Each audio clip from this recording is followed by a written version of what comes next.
자, 마태복음 16장 13절부터 다시 봅니다. 예수께서 카이사랴 빌립보 지경에 오셨을 때 제자들에게 물어 말씀하시기를 사람들은 인자의 나를 누구라 말하느냐. 카이사랴 빌립보 지경, 이스라엘에서 북동쪽 끝입니다. 갈릴리에서는 동편 지역으로서 빌립이라는 사람이, 헤롯 빌립이라는 사람이 다스리던 곳이에요.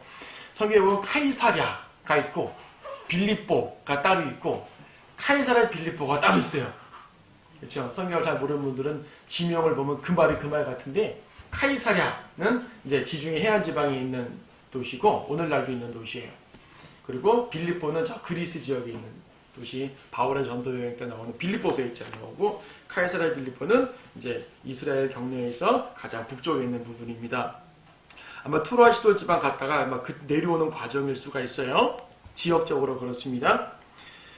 사람들은 인자인 나를 누구라 하느냐? 사람들의 반응을 물으셨습니다. 사람들의 반응이 어땠죠? 14절, 어떤 사람은 침례의 요한이라고도 하고 어떤 사람은 엘리야, 또 어떤 사람은 예레미야, 그건 선지자들 가운데 한 사람이라 하나이다.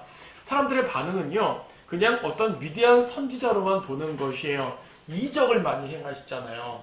그리고 예수님의 말씀이 또 매우 감명 깊지 않습니까? 그리고 바리새인 같은 잘못된 종교 지도자들을 책망하는 게 너무나 멋지시거든요. 구약의 선지자들이 그랬습니다. 구약 선지자들은 하나님의 말씀을 받아서 막 예언할 때 가차없이 책망도 하시고요. 또 엘리야나 엘리사 같은 선지자들은 이적도 행하고 막 그랬단 말입니다. 그러다 보니까 예수님을 선지자라고 생각하는 것이고 또 엘리야라고도 보고 합니다. 이분들이, 이 군중들이 성경을 제대로 알았다면 엘리야란 말은 못할 거예요. 왜냐하면 이사야서에 보게 되면, 말라키에 보게 되면 엘리야는 왕의 길을 예비하는 사람이란 말입니다. 예수님을 가리켜 엘리야라고 말했다면 예수님 다음에 진짜 메시아가 온다는 말이거든요. 군중들이 그렇게 생각을 하면서 얘기한 걸까요? 아니에요. 그냥 위대한 선지자로 보다 보니까 그렇게 말한 겁니다. 그러니까 성경을 몰랐다는 얘기죠. 성경을 제대로 알았다면 이분을 메시아로 보든지 할 텐데, 아니면 거절하든지 해야 될 텐데, 바리새인들처럼. 이들은 엘리야, 어중간하게 말해버리는 겁니다. 단지 위대한 선지자라고 생각하는 거죠. 바리새인 같은 경우는 예수님을 완전히 거절했고요.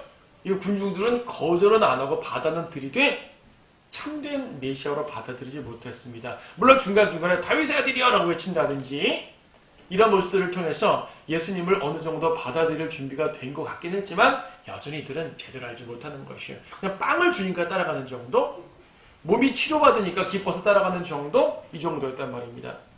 제자들에게 예수님께서 진짜 반응을 묻고 싶은 것이죠. 15절, 주께서 그들에게 말씀하시길, 그러면 너희는 나를 누구라 하느냐?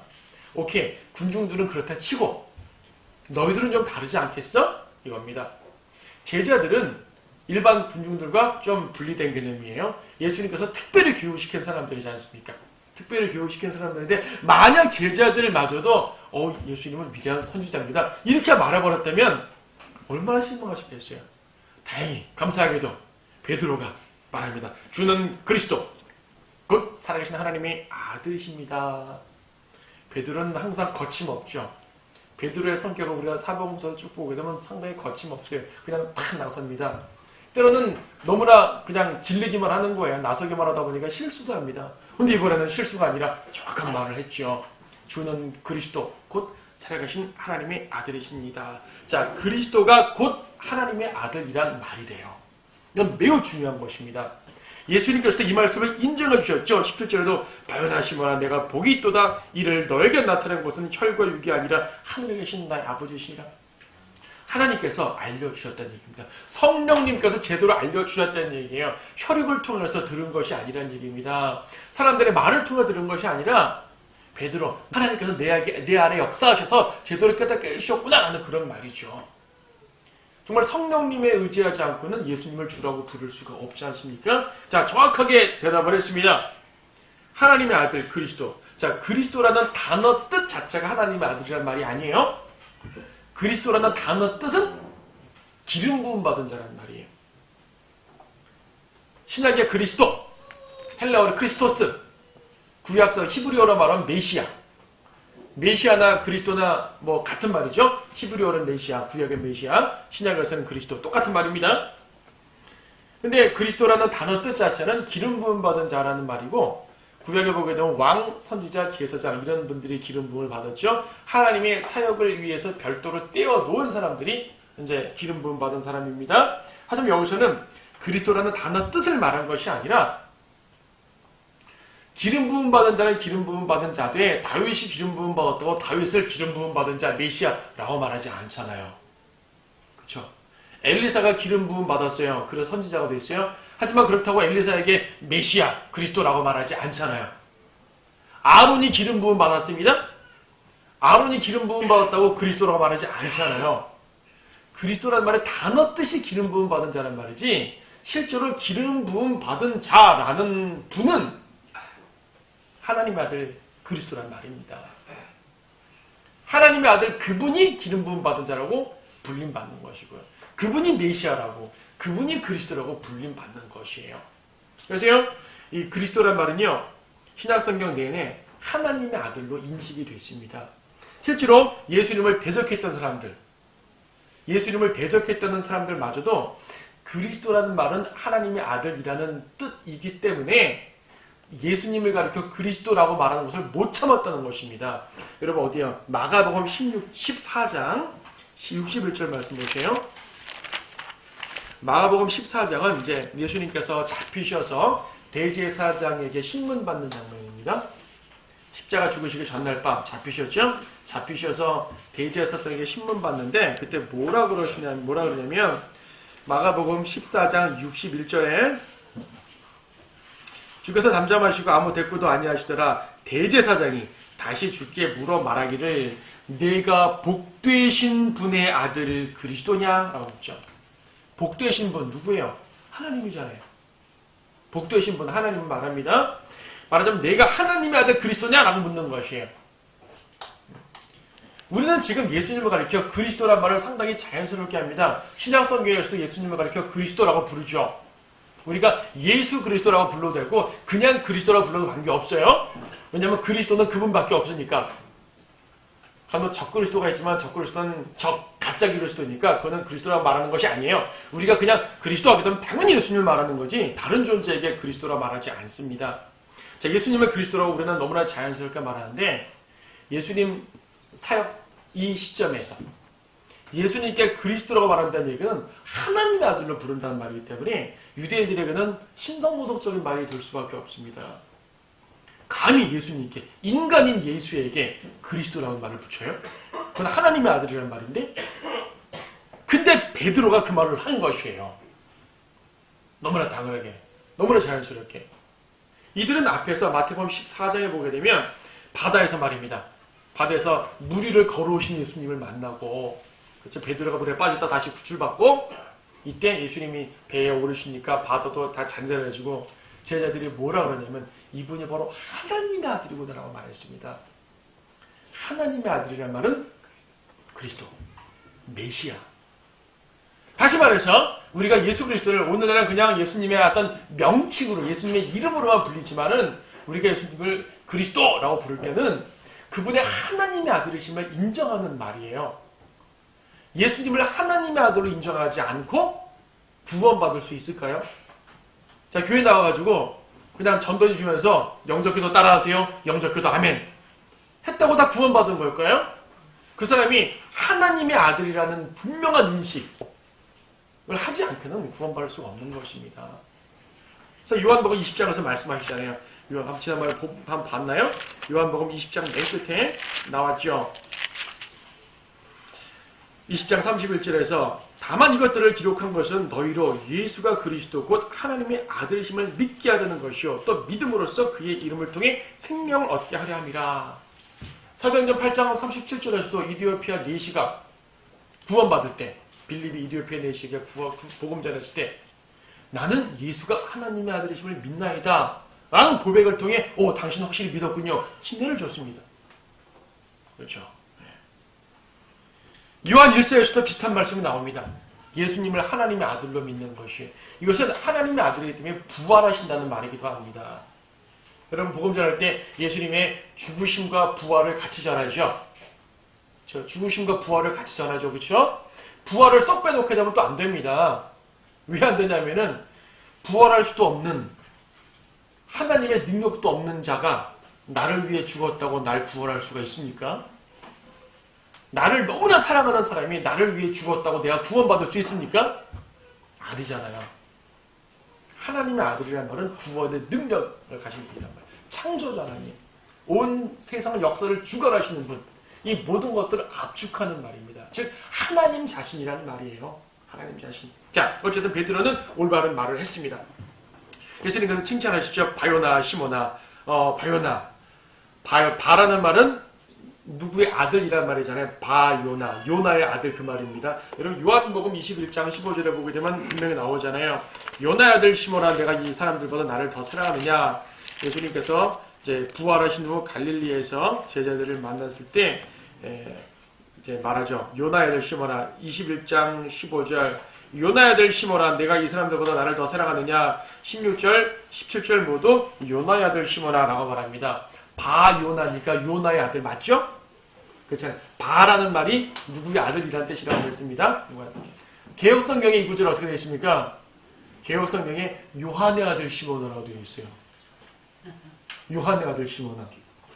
개역성경도 마태복음 16장에서는 바요나라고 되어 있어요. 같은 성경 내에 마태복음에서는 바요나라고 적어놓고 요한복음에서는 요한의 아들 시모나 하니까 스스로 맞지 않아 버리죠. 예, 뭐 이렇게 교리적인 오류는 아니지만은 사소하다 할지라도 상당히 중요하죠.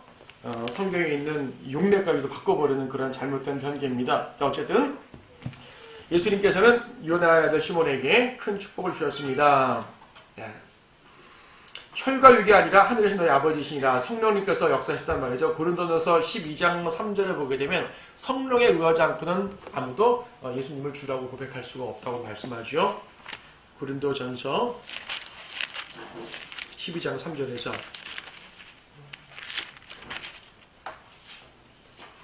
그러므로 내가 너희가 알게 하느니 하나님의 영으로 말하는 사람은 누구라도 예수는 저주받았다 고 말하지 아니하며 또 성령에 의하지 아니하고는 누구라도 예수를 주라고 말할 수 없느니라. 예수님을 주라고 주님이라고 고백하는 사람은 성령에 의한 고백이란 말이에요. 물론 진실된 고백일 경우에 말하죠.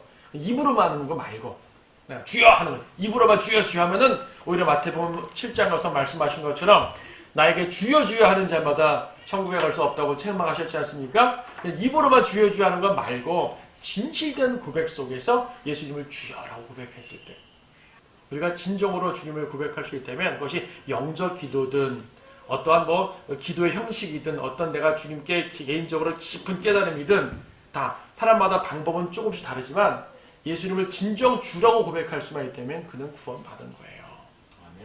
그렇죠?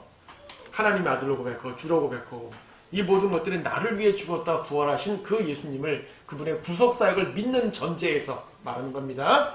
나의 죄를 용서하시고 그분의 피로써 내 죄를 씻었다는 그 전제에서 예수님을 주라고 불렀다면 그는 구원받은 것이에요. 영적 기도에 길게 짧게 이게 중요한 게 아니란 말이죠. 진심을 다한 외침 주여. 자, 성령님에 의했기 때문에 그는 주라 불렀겠죠. 전 베드로 같은 경우는 주란 말보다도 하나님의 아들이라는 표현을 썼지만 그리스도라는 표현을 썼지만 온전한 고백을 했습니다. 18절에서 나도 너에게 말하니 너는 베드로라. 그리고 이 반석 위에 내가 나의 교회를 세우리니 지옥의 분들이 그것을 이기지 못하리라. 자, 너는 베드로라 하고 끄는 거예요 지금.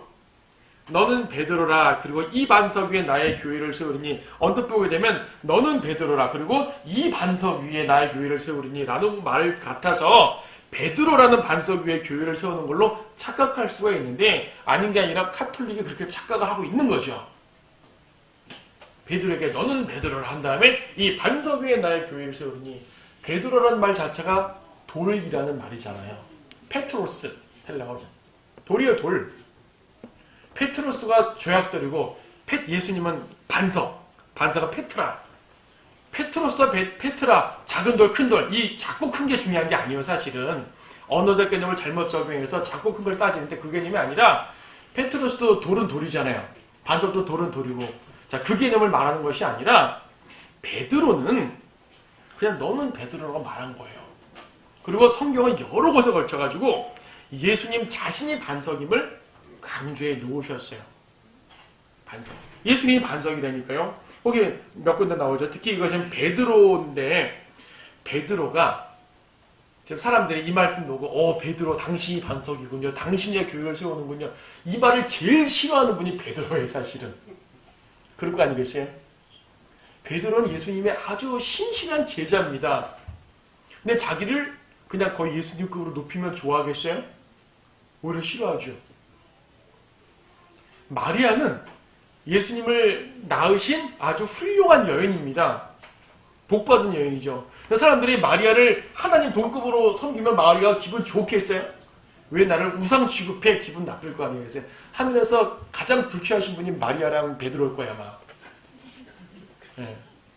사람들이 막 추앙하고 있는데 추앙받는다고 기분 좋은 게 아니잖아요. 더 기분 나쁘죠. 자기를 우상 취급하는데 왜 기분 좋겠지? 그래서 베드로가 베드로 서신에서 분명히 말하고 있는 것이요. 내가 아니야 라고요.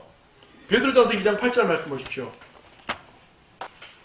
7절부터 그러므로 믿는 너희에게는 그가 귀중하나 불순종하는 너 자들에게는 건축자들이 버린 그 돌이 모퉁이의 머리띠로 되고 또 넘어지게 하는 돌과 거치는 반석이 되었으니 예수님께서 반석이에요. 모퉁이의 돌이 되었다고 했잖아요. 7절에서 그렇죠? 8절 거치는 반석이 되었다고 반석. 예수님을 반석이라고 말합니다. 베드로 자신이 예수님을 반석이라고 말하는데 왜 베드로를 자꾸 반석이라고 말하는 얘기예요? 그렇죠? 고린도 전서 10장 4절에서도 그 반석은 그리스도였느니라고 분명히 말씀하고 있죠. 고린도 전서 10장 4절에서 모두 같은 영적 음료를 마셨다는 것이라 이는 그들을 따랐던 그 영적 반석에서 나온 것을 마셨으며 그 반석은 그리스도셨습니다. 예수님이 반석이라고 말씀하고 있죠. 성경 여러 곳에서 반석은 베드로가 아니라 예수님 자신이라고 말씀하고 있습니다. 그럼 뭐예요? 지금 다시 마태복음으로 돌아와서 너는 베드로라. 베드로는 베드로 자체로 커다란 역할이 있고 축복을 해주셨습니다. 하지만 예수님이 교회를 세우는 반석은 베드로 위에가 아니라 반석인 내 위에 세우겠다라는 그 말이에요. 예수님 반석에 세우겠다고. 어떤 사람들은 문맥적으로만 봐서 베드로의 고백 위에 교회를 세웠구나. 베드로가 훌륭한 고백을 했으니까 베드로의 고백 위에 교회를 세웠구나. 아니요. 베드로의 고백 위에 세운 것도 아니에요. 예수님 위에 세우신 것입니다. 예수님이 반석이에요. 성경 어디를 봐도 반석은 예수님이시지 베드로가 아닙니다. 만약 베드로 위에 교회를 세웠다면 뒤에서 베드로에게 사탄아 물러가라 그랬다면 어떻게 되는 것이요? 말이 안 되죠. 반석은 결코 무너지지 않아야 됩니다. 18절에 보니까 18절 뒷부분에 지옥의 문들이 그것을 이기지 못한다 그랬습니다. 교회가 얼마나 튼튼한 반석 위에 섰으면 지옥의 문들이 이기지 못한대요. 지옥의 문, 문이라는 표현을 썼지만 그 지옥에 들어가고 나오는 거 아니겠습니까? 지옥이 문을 열어서 죄인들을 끌어 잡아당길 거 아니에요. 근데 교회는 그리스도라는 든든한 반석 위에 섰기 때문에 지옥의 문이 우리를 끌어잡을 수가 없는 겁니다. 반석이 아니라 다른 곳에 세워져 있으면 끌어당길 수가 있어요. 지옥의 문을 활짝 열고 우르르 끌어내리는 거죠. 그렇죠. 문이 지진 나면 끌어내리지 않습니까? 저 민수기에 보게 되면 코라 자손들을 땅이 입을 열어서 지옥으로 끌어당겼잖아요. 근데 그리스도의 교회만큼은 지옥의 문이 결코 끌어당길 수가 없습니다. 왜? 어디에 있기 때문에? 반석 위에 있기 때문에. 어느 반석? 그리스도라는 반석 위에 있기 때문에 끌어당길 수가 없는 것이죠. 그래서 이제 우리 찬송가도 그러잖아요. 지옥 권세 우리 해치 못함은 그러죠. 지옥 권세가 우리를 해치 못합니다. 구원받은 성도는 반석 위에 선 성도인데 그가 비록 행동은 올바르지 못하게 세상적으로 육신적으로 간혹 살 수도 있지만은 그의 본질 자체가 반석 위에 서 있는 사람이기 때문에 지옥의 문이 결코 우리를 이길 수가 없습니다. 지옥이 우리를 끌어당길 수가 없습니다. 절대로 지옥까지 못한다는 얘기죠. 19절 보니까 그리고 내가 천국의 열쇠들을 너에게 주리니 내가 무엇이든지 땅에서 묶으면 하늘에서도 묶일 것이요 또 내가 무엇이든지 땅에서 풀면 하늘에서도 풀릴 것이니라. 자, 천국의 열쇠들을 너에게 주리라. 요즘 너란 말을 했으니까 베드로가 좀 맞네요. 베드로에게 천국의 열쇠를 주셨대요. 이러니까 또 생각하자. 아, 베드로가 반석이 되어 베드로 위에 교회도 세워지고 베드로가 천국 열쇠도 받고, 그러니까 사람들은 베드로를 가장 높은 사도로 취급하는 거죠. 베드로를 통하지 않고는 천국 갈 수 없다고 생각을 하는 거예요. 천국 열쇠를 가졌으니까 베드로가 안 열어주면 못 들어갈 거 아니겠어요. 그래서 베드로를 천국의 수문장으로 생각하는 사람이 많아요. 죽어서 천국에 딱 가면은 천국문 앞에서 베드로가 문을 딱 열어주면 들어가는 거예요. 그래서 베드로가 잘 보여야 되는 거예요. 그래서 베드로가 세운 교회에 충성해야 되죠. 베드로가 세운 교회가 뭐라고 말해요? 로마 교회를 베드로가 세운 교회라고 말하잖아요. 사실은 로마 교회는 베드로가 세웠다는 증거가 없습니다. 신약성경이나 또 초대 교부시대에 아무리 역사다 자료를 보아도 베드로가 로마 교회를 세웠다는 증거가 없어요. 카톨릭이 만들어낸 전통일 뿐입니다. 베드로를 로마 교회 일대 교주로 딱 만들어 못 박아 넣어버리니까, 역사를 소급해 놔버리니까 뒤에 사람들이 모두 로마의 주교가 되고, 로마의 주교는 다른 교회보다 높으니까 베드로가 높잖아요. 그러니까 다른 많은 교회보다 높은 교회예요. 그러니까 다른 교회들도 다 주교가 있는데 로마 교회 주교는 교황되어 버리는 거죠. 그래서 로마 교회의 말은, 즉 카톨릭의 말은 베드로의 말이 되고, 베드로의 말은 천국을 들여다버릴 수 있고 천국을 내쫓을 수도 있는 그러한 사람이라 이거죠. 그래서 카톨릭의 말을 들어야 되고, 카톨릭이 말하는 게 진리고, 카톨릭의 말 듣지 않으면 저주받고, 이렇게 되어버리는 겁니다. 하지만 이 말씀은 전혀 그런 말씀이 아니죠. 아니란 말이에요. 여기서 천국의 하늘나라를 말하는 것도 당연히 아니고요. 그렇죠? 네. 하늘나라 문지기로 베드로가 딱 문 열고 이런 거 아니란 말입니다. 여러분들이 하늘나라의 문을 통과하려면 베드로의 열쇠를 기대하지 말고 예수 그리스도의 피를 기대해야 되는 거예요. 예수 그리스도의 보혈. 만약 천국의 문지기, 하늘나라의 문지기는 없어. 그런 거 없습니다. 누군가 있다 하더라도 우리에게 물어볼 때 예수님의 피의 옷만 입었으면 들어가는 것이에요. 그것이 열쇠입니다. 하늘나라 열쇠는 예수님의 보혈입니다. 여기서 말하는 열쇠는 그런 것이 아니라는 얘기죠. 베드로에게 열쇠를 주었다고 말하니까 베드로가 어떤 권한이 있긴 있네요. 아닌 게 전혀 없는 건 아닙니다. 자, 베드로가 열쇠를 열었어요. 그러니까 유대인에게 복음이 전파되기 시작해요. 사도행 2장에서 유대인의 복음을 맨 처음 시작한 사람이 누구예요? 베드로예요. 베드로가 제일 많이 복음을 전했을까요? 아니요. 베드로는 열어준 거예요. 그러니까 그 뒤를 따라가지고 수많은 복음 전파자들 쫙 가는 거죠. 이방인은 주로 누가 복음 전했습니까? 이방인은 주로 바울이 전했죠. 하지만 이방인도 베드로가 복음을 열어서 문을 열었어요.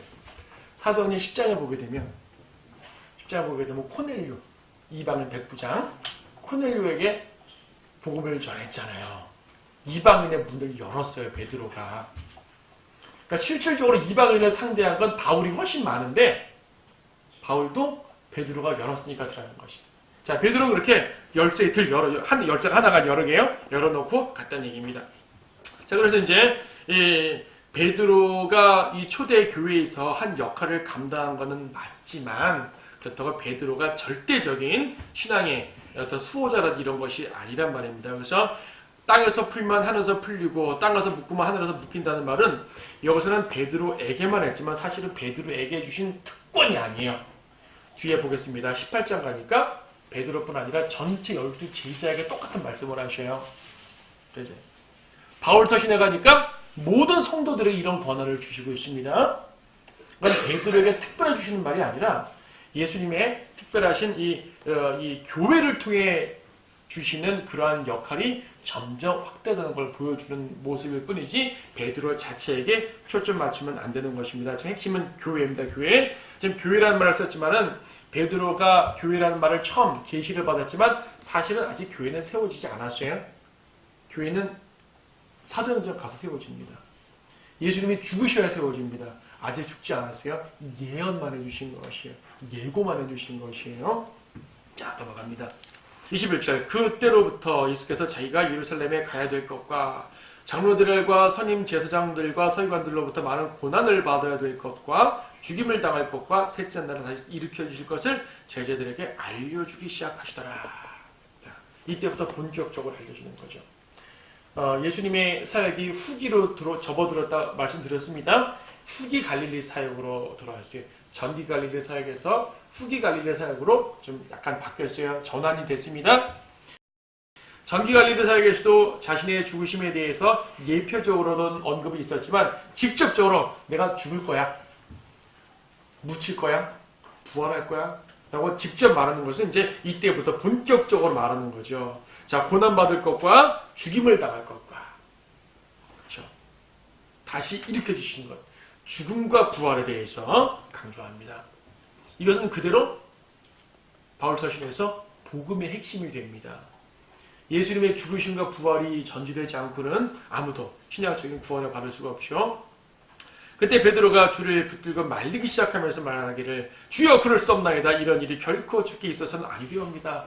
앞에서는 참으로 멋진 고백을 했던 베드로가 뒤에서는 또 성급한 반응을 하네요. 예수님이 죽으신다는데, 자기의 선생님이 죽으신다는데 옳다고 나서는 어떻게 했습니까? 당연히 그러지 마십시오 라고 말하는 것이 상당한 인간적인 예의 같죠. 인간적으로 말하면 잘못된 거 없잖아요. 예수님이 죽는 거를 부정하는 건 아닌데요. 그래도 우리로서는 그래도 죽으러 말할 수도 없지 않습니까? 죽지 마세요. 이것이 인간적인 예의죠. 하지만 예수님께서 인간적인 예의를 따지는 분이 아니란 말입니다. 하나님의 뜻에 의해서 예수님이 죽고 부활하셔야지 온 인류를 구원하는 이 엄청난 소명 앞에서 인간적인 정으로서 죽지 마세요 라고 하는 것은 오히려 사탄의 말이란 말이에요. 그래서 말하잖아요. 뒤에서 예수님께서 사탄아 너희들로 물러가라. 너는 나의 걸림이 되는도다. 이는 내가 하나님의 일을 생각하지 않고 사람의 일들을 생각함이라. 걸림이 된다? 왜 걸림이 될까요? 베드로 말을 무시하고 예수님 죽으시면 되잖아요. 그냥 걸림이 된답니다. 예수님도 죽기 싫으신 것이에요. 인간적으로 말해서는. 예수님이 죽기 싫으셨다고요? 이제 어색합니까? 어색할 거 없어요. 나중에 보지만 겟세마네 동산에서 예수님께서 기도하셨잖아요. 할 수만 있다면 이 잔을 내게서 피하게 해달라고. 이게 예수님의 인간적인 모습이에요. 예수님이 고통스럽지 않은 게 아닙니다. 예수님께서는 하나님으로서 인간으로 오셨을 때 어차피 죽으러 오셨습니다. 이것이 그분의 소명이었어요. 그럼에도 불구하고 죽음의 잔 앞에, 하나님의 저주의 잔 앞에서 두려워 떠는 것은 예수님의 모습이라는 얘기죠. 그렇기 때문에 더 가치 있는 것입니다, 여러분.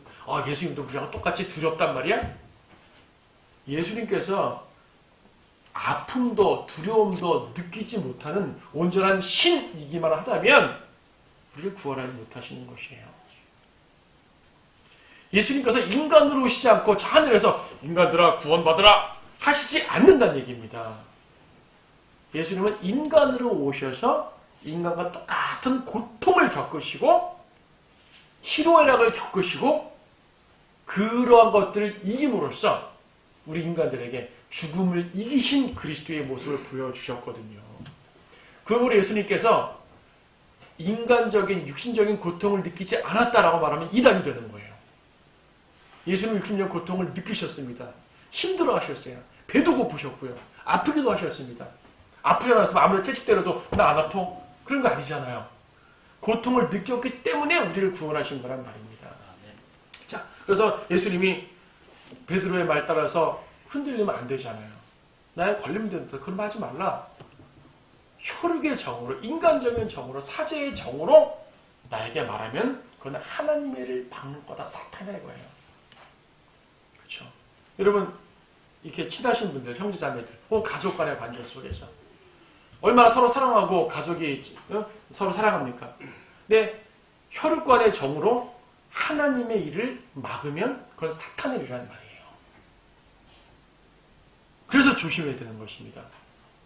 그래서 하나님 앞에서 그래서 이제 온 가족이 모두 헌신해야 되는데 한 사람이 헌신해서 내가 뭐 하겠다고 남은 가족들은 헌신을 안 했기 때문에 그걸 불편하면 안 되죠.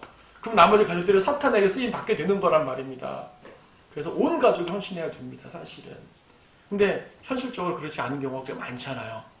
꽤 안타까울 뿐이죠. 그래서 모두가 하나님 앞에, 특히 부부간은 한 사람이 헌신하면 동일하게 헌신해야 됩니다. 그렇지 않게 되면 영적 전쟁이 가정에 날 수밖에 없는 것이죠. 예, 그런 일들이 많이 있는 건 참 안타까운 일이고요. 그래서 베드로도 사탄에게 쓰임을 받는 상황입니다. 베드로 자체가 사탄이란 말은 절대로 아니겠죠. 24절에서 나를 따라오려거든 그때 예수께서 제자들에게 말씀하시기를 누구든지 나를 따라오려거든 자기를 부인하고 자기 십자가를 지고 나를 따라오려고 찬송 불렀잖아요. 주님을 따라오려거든 자기를 부인하고 자기 십자가를 지랍니다. 주님의 십자가를 지지 않아요. 자기 십자가를 집니다. 주님의 십자가는 구속의 십자가예요. 단순한 고난의 십자가가 아닙니다. 구속의 십자가예요. 아무도 질 수 없는 십자가입니다. 우리는 주님의 십자가를 질 수 없어요. 대신 각자에게 주어지신 소명의 십자가를 져야 되는 것이죠. 자기 십자가. 각자의 십자가의 의미가 서로 다를 것입니다. 소명의 정도가 다르고요. 소명의 역할이 다를 것입니다. 부르심의 역할이 다를 것입니다. 하지만 자기에게 주어진 십자가를 충실히 져야 됩니다. 예수님의 십자가와 우리의 십자가가 본질적으로는 다르지만 공통된 게 있습니다. 뭡니까? 죽음입니다. 십자가는 죽음을 말해요. 수치입니다. 십자가는 수치를 당하는 거예요. 십자가 지고 갈 때 수치, 손가락질, 저주, 조롱하잖아요. 그렇죠? 우리가 예수 그리스도를 따르는 길은 세상의 조롱을 받을 수도 있는 것이고 수치를 받을 수도 있고 때때로 죽을 수도 있지만 그러나 예수 그리스도 앞에서 영광을 받는 길입니다. 예수님의 십자가, 우리의 십자가의 공통점 또 뭐가 있습니까? 십자가 끝에는 영광이 있다는 거 공통점이에요. 예수님의 십자가를 견디시고 영광을 받으신 것처럼 우리도 십자가를 견딘 다음에 영광을 받게 됩니다. 다만 예수님의 십자가는 구속의 십자가고 우리의 십자가는 헌신의 십자가이기 때문에 그것을 두 개를 혼동하면 안 되죠. 그래서 예수님께서는 내 십자가를 지라 하지 않고 각자 자기의 십자가를 지라고 말씀하신 것이죠. 십자가를 지고 따라가는 제자도에 대한 설명입니다. 누구든지 자기의 생명을 구하고자 하면 잃을 것이요 누구든지 나를 위하여 자기 생명을 잃으면 얻으리라. 사람이 온 세상을 얻고도 자신의 혼을 잃는다면 무슨 유익이 있겠느냐? 또 사람이 자기 혼을 무엇과 바꾸겠느냐? 그렇죠? 예. 그래서 진정 무엇인가를 얻으려면 버리라. 누구를 위해서? 예수 그리스도를 위해서 버리라라는 말입니다. 자기 부인의 삶을 살아야 됩니다. 오직 그리스도만을 따라가는 것이 십자가를 지는 삶이죠. 이제 인자가 자기 아버지의 영광으로 자기 천사들과 함께 오리니 그때 그가 각자에게 그들의 행한 대로 상 주실 것이라. 예. 십자가를 진 성도는 상을 받습니다. 지금 고난을 두려워하지 마십시오. 주님이 오실 때 여러분에게 큰 상이 주어질 것입니다. 이 상을 확실하게 믿는다면 두려움을 이겨나갈 수 있겠죠. 진실로 내가 너에게 말하노니 여기 서 있는 사람들 몇은 인자가 그의 왕국으로 오는 것을 볼 때까지 죽음을 맛보지 아니하리라. 이 12제자들에게 내가 왕국으로 올 때까지 죽지 않겠다 라고 말하니까 이게 무슨 말이에요? 우리가 경호를 산단 말이에요? 아니면 주님이 곧 오신다는 얘기예요? 궁금할 수 있겠죠? 그 궁금증을 남겨두고 17장으로 넘어갑니다. 자, 이제 다음 시간에 17장 보겠지만 여기서 이제 우리가 기억할 것은 예수님께서 주라는 사실, 그리스도라는 사실을 분명히 기억하셔야 되는 것이고요. 우리의 신앙이 구원받을 때 주님이라고 부르는 것으로 끝날 것이 아니라 우리의 온 삶에, 우리의 모든 생활의 모든 영역 속에 주님이 되시기를 여러분들이 이제 내 자신을 드려야 하는 것이고요. 그것이고 십자가를 지는 삶임을 기억하면서 주님을 따라 나아가는 여러분 모두가 되기를 바랍니다.